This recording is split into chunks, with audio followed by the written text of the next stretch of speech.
Welcome everyone to another episode of GHRC Know Your Member Talk Show, where we spotlight leaders, thinkers, and change makers who are shaping the future of work and leadership. We have with us someone who work remind us that leadership doesn't begin with titles or systems; it's begin within. It's a pleasure to welcome Pompayya HM, an author, leadership practitioner, speaker, and mentor with over 2 decades of experience across the factory shop floors, large scale operation, P&L leadership, and culture transformation. He is the author of the Inner Engine book that has already been recognized among the top 5 Amazon S in business mentoring and coaching. Pompaya believes that while many leaders manage the process and some manage the people, the rarest leaders are those who learn to lead from within by igniting what he calls the inner engine. Welcome to the show, Pompaya. We are delighted to have you with us today. Once again, welcome. Thank you, Srinidhi, for such a warm introduction. So, your leadership journey spans around 20 years across the operation, factories, and people development. What inspired the concept of inner engine? And when did you realize that leadership transformation must start internally rather than externally? Yeah, sure. Once again, thank you, Srinidhi, and it's a pleasure to be here with the GHRC community. So I have spent most of my lifetime, okay, with the factories, leadership rooms, and conversations about performance and what I have learned over 2 decades. Spending time with the people is the every system and strategy. So there is a common factor is human being who is behind these things. So I'm really looking forward to have these meaningful conversations with you and share my thoughts and experience. So whatever I spent in the factory floors for last 2 decades with the ups and downs, whatever I seen in the career journey. So coming to your first question, it's very interesting and also it is very closer to my heart, the origin of the inner engine. So I realized results change uh, when the person, the inside the role got changes. So that is how the results implies the person who is he from within. Okay. So my journey started on factory floors as I mentioned. So with the machines, targets, KPIs, under pressure situations. So initially I believed the leadership was about systems and discipline, but over time I saw something very interesting. So the two leaders with the same systems and same what I can say process, so produced a completely different set of results and cultures. So that's when it hit me. The real engine wasn't the process or goals; it was the person who is running it. So I remember one situation early in my career. So we had strong SOPs. It's the plant operations when I was working in the plant production areas. So we have a strong SOPs, clear targets, proper monitoring of every KPIs.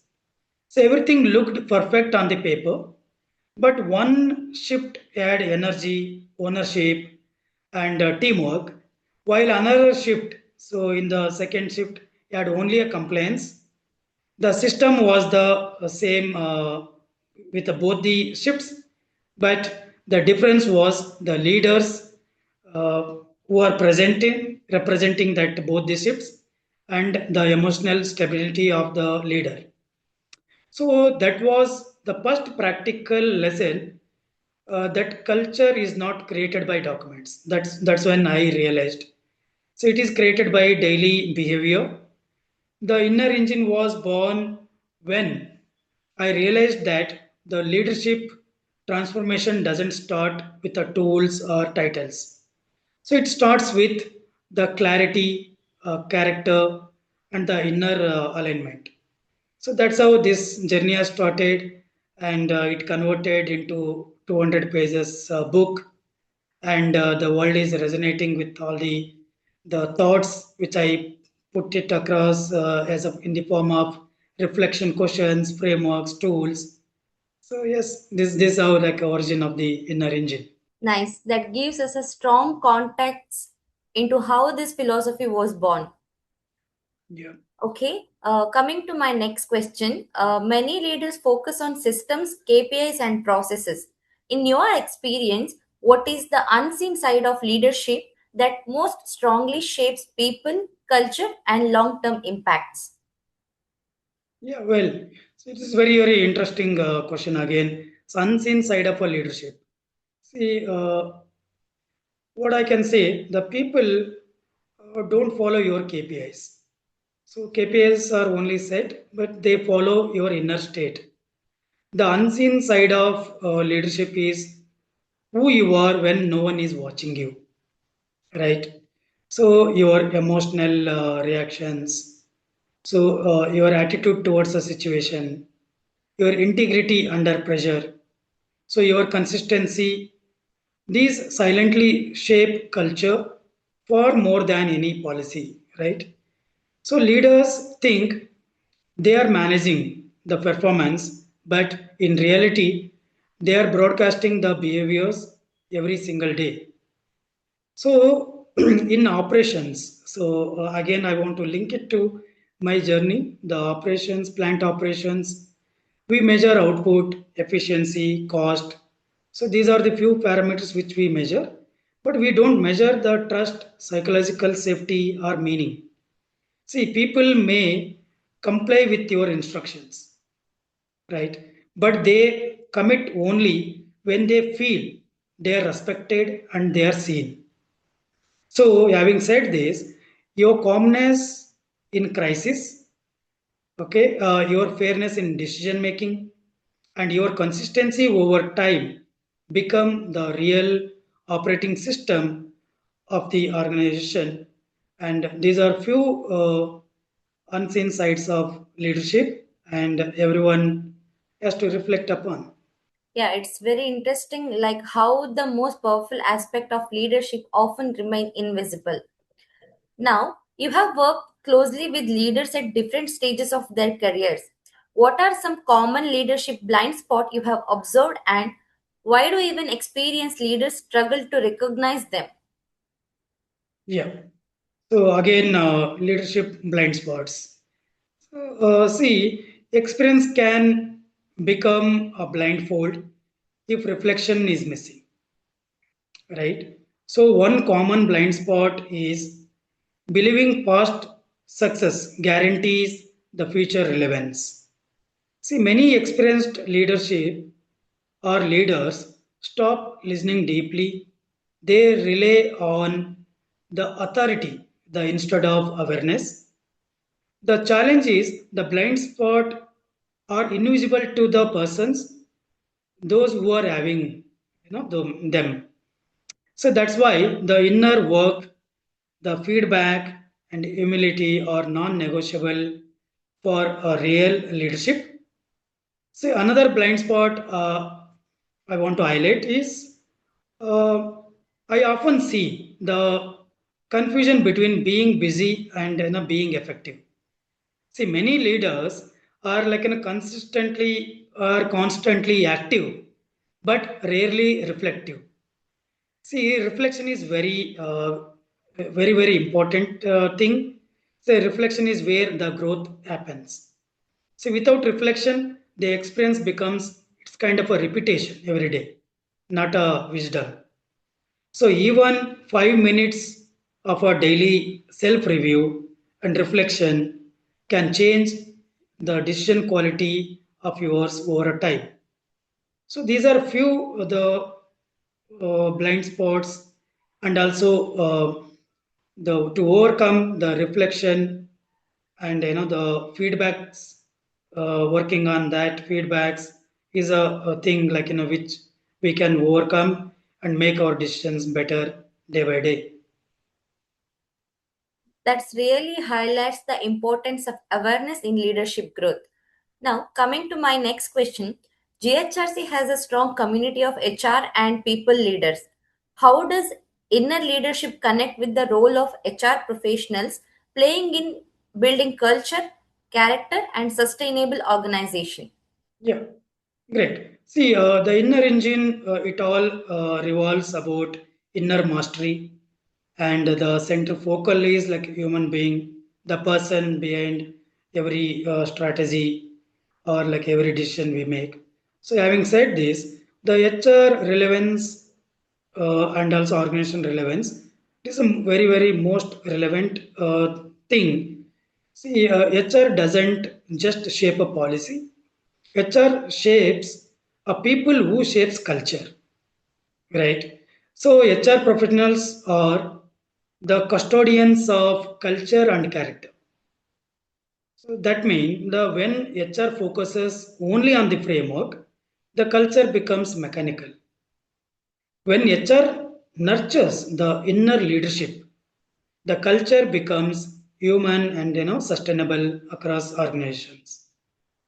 So the inner leadership allows the HR to move from managing the complaints to developing a conscious leadership or leaders across the organizations. Today, I'm seeing it, the organizations invest heavily in technology and processes. But the real competitive advantage is conscious leadership. So when leaders become more self-aware, so we see a better collaboration, lower conflict, and more sustainable performance. So the inner leadership is not a soft concept, I can say. It is a strategic capability. So this is how the HR and the organization relevancy that plays a role. This perspective adds a deeper dimension to the role of HR plays in organization. Now, your book speaks deeply to students and early career professionals. What is the one core message from the inner engine that you believe every aspiring leader should internalize early in their journey? Yeah. So this book, The Inner Engine of Leadership. So it is all about to make the self-awareness, inner mastery, lead yourself before you are leading the world. So this is for the early career aspiring leaders, students who are seeking a direction, and be it a common man who is the purpose driven and he feels who he feels like the more is meant for a more in his life. So that's how the message is all about. See, don't wait for a role to become a leader. So build the leadership first, the build a leader first inside you. So my message is simple. So work on who you are before you worry about where you are, right?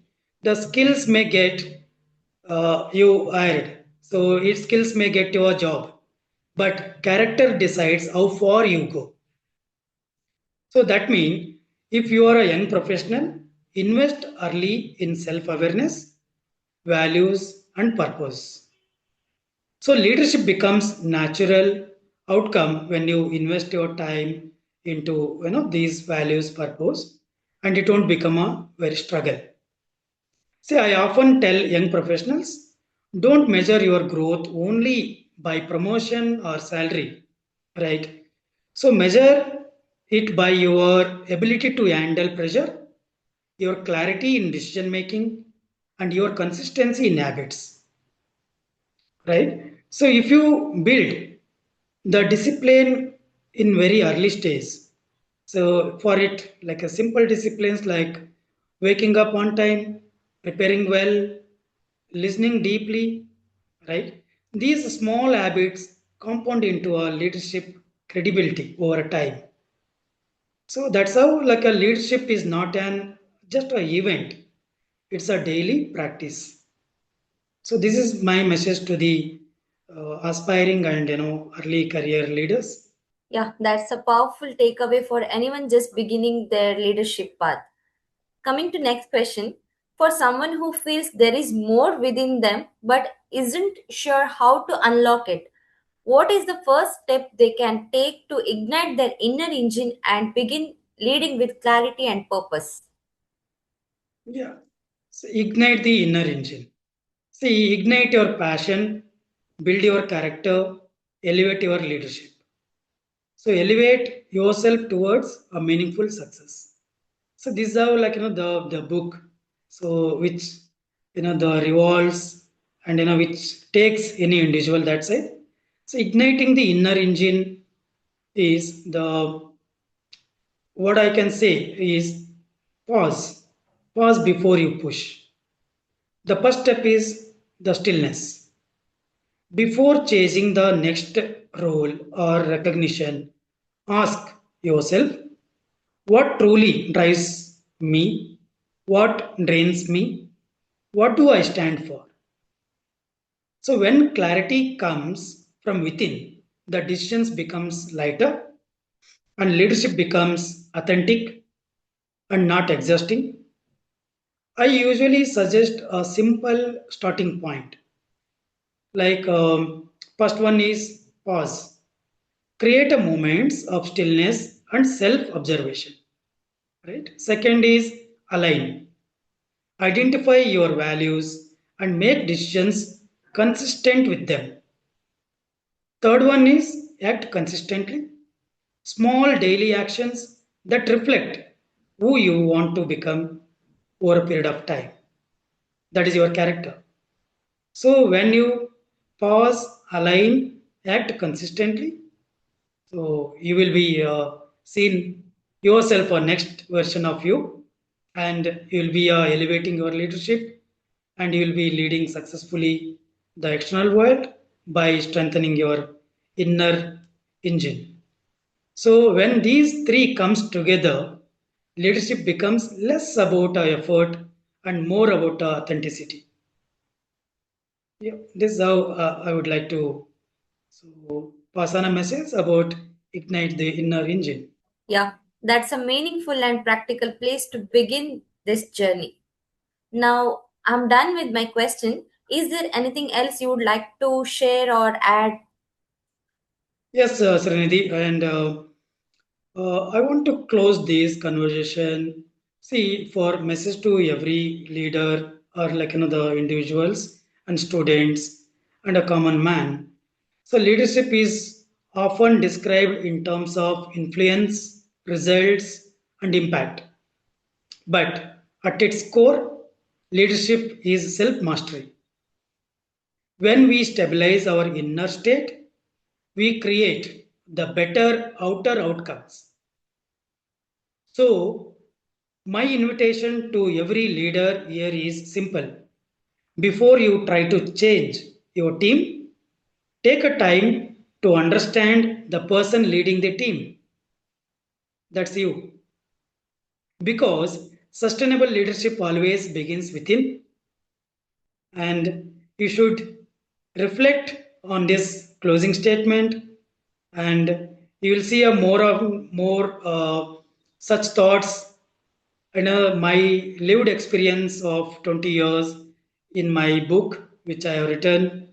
So please grab that book, so and connect to that tools frameworks, practice them in your day-to-day journey.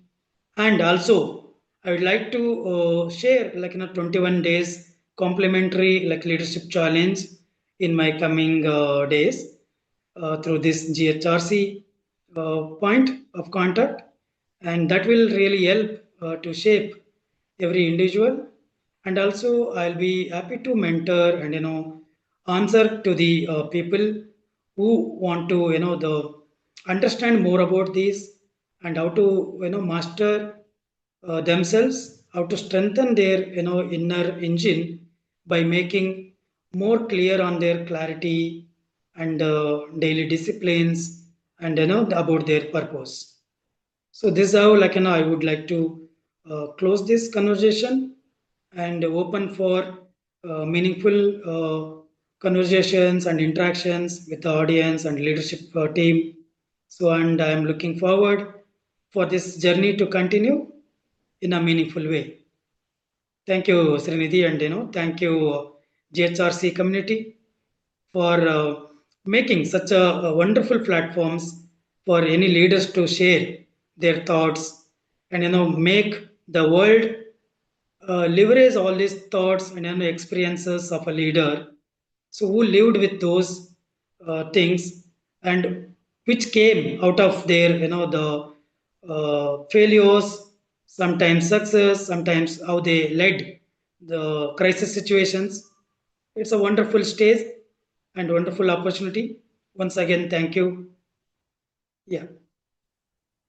Thank you, Pompeo, for sharing your insights, experience, and wisdom with us today.